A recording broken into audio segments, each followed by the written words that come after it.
కాకినాడ జిల్లా ప్రత్తిపాడు నియోజకవర్గం ఏలేశ్వరంలోని స్థానిక బీజేపీ కార్యాలయంలో కాకినాడ జిల్లా బీజేపీ అధ్యక్షుడు చిలుకూరి రామ్కుమార్ మీడియా సమావేశం నిర్వహించారు. ఈ సందర్భంగా ఆయన మాట్లాడుతూ కేంద్ర ప్రభుత్వం ఆంధ్రప్రదేశ్ రాష్ట్రానికి అనేక అభివృద్ధి కార్యక్రమాలకు నిధులు కేటాయించడం జరిగిందని అన్నారు.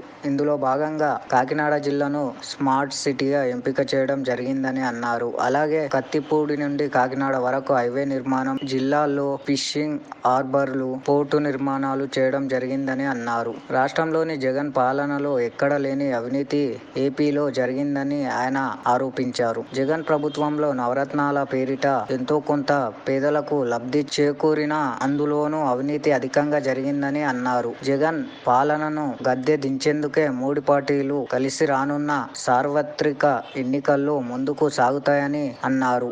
ఈ కార్యక్రమంలో నియోజకవర్గ బీజేపీ నాయకులు, కార్యకర్తలు పాల్గొన్నారు.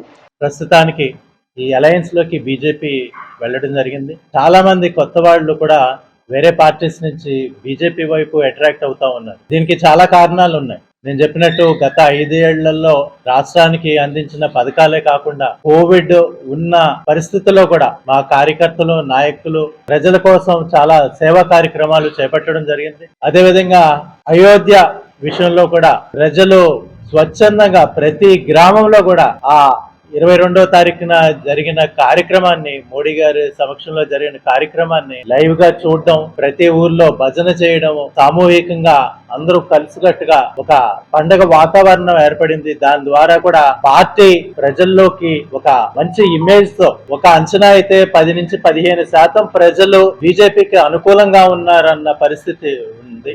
దాన్ని ఓట్ల కింద మలుచుకునే ప్రయత్నం పార్టీ చేస్తా ఉంది. ఈ లోపల ఎలక్షన్ రావడము, తర్వాత ఈ అలయన్స్ ఏర్పడడం, సో తప్పకుండా మేమంతా కూడా డిసిప్లిన్డ్ కార్యకర్తలుగా, నాయకులుగా పార్టీ ఏదైతే నిర్ణయించిందో దానికి కట్టుబడి ఇక్కడ అలయన్స్ కి మేమంతా కూడా పనిచేయడం జరుగుతుంది.